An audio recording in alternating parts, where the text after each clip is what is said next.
La dernière fois que je suis venue ici, j'ai dit mon témoignage. Alors ce soir, j'ai à cœur de dire une expérience. Et si j'ai à cœur, je sais que c'est pas en vain parce que Dieu fait à merveille les choses. Vous savez, des fois, vous pouvez limiter Dieu en vous disant « je ne vais pas demander parce que ça, c'est une petite chose ». Mais l'expérience que je vais vous expliquer, il y a une petite chose et en même temps, il y a une grande chose. Et comme ça, vous verrez qu'en Dieu, on peut demander soit une petite, soit une grande. Pour Dieu, il n'y a pas de limite.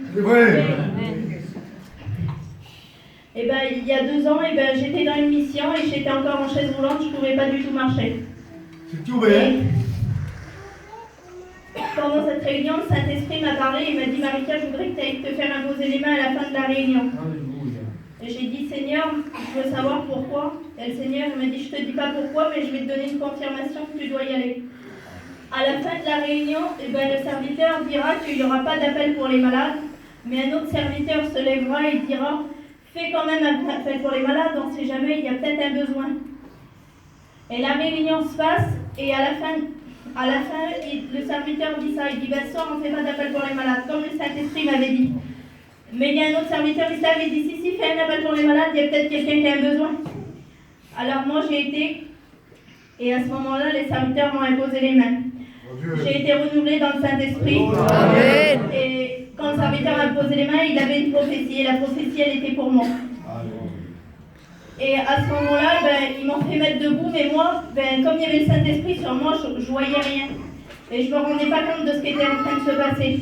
Mais ce qui était en train de se passer, c'était que j'étais en train de marcher sous le chapiteau, alors que je n'avais jamais marché. Et à la fin ils m'ont rassis dans ma chaise roulante, et puis je suis retournée à ma place. Mais moi, je ne savais toujours pas que j'avais marché. Et je suis repartie avec ma mère, et ma mère, quand elle m'a même fait imposer les mains, elle ne regardait pas parce qu'elle mettait son foulard et elle priait.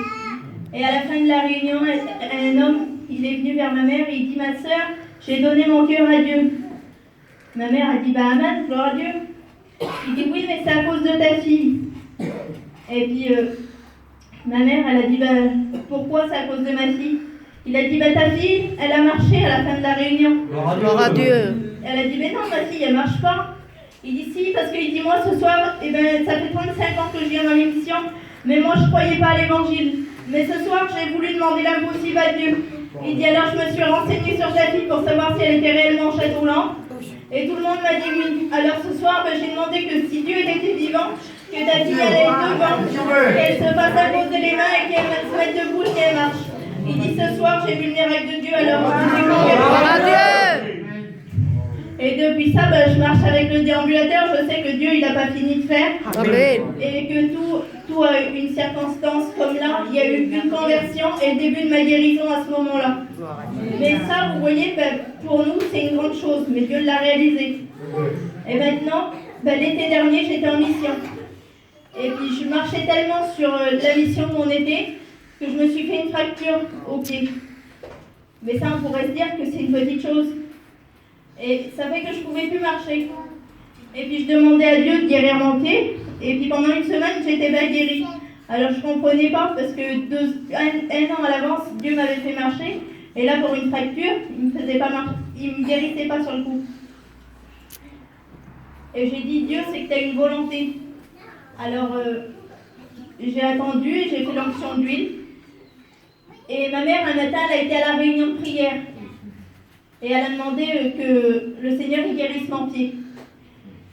Et il y a une prophétie qui s'est levée, et la prophétie, c'était ce que tu as demandé, ça a été donné instantanément. Mais moi, je n'étais pas là. Et ma mère est revenue et elle me dit « T'as toujours mal à ton pied ?» Je dis « Attends, je ne sais pas. » Elle dit « Tape ton pied par terre pour voir. » Mais ça, je ne pouvais pas le faire, je mourrais le mal, j'avais une fracture.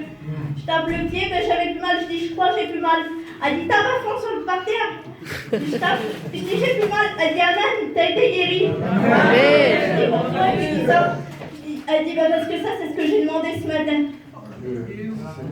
Et vous voyez, avec Dieu, en vrai, j'ai peut-être attendu une semaine pour être guérie du pied, mais c'était pour que ma mère fasse l'expérience de demander. Et ça, pour vous, c'est une petite chose, mais n'hésitez pas à demander même dans les petites choses, même si c'est encore plus petit qu'une fracture, même si c'est pour un mal de tête, je ne sais pas, j'ai à cœur de vous le dire. Je vous ai dit 2 façons qu'il y a eu 2 miracles. Et bien, peu importe ce que vous avez à demander, demandez-le, parce qu'on a un Dieu vivant et tout puissant.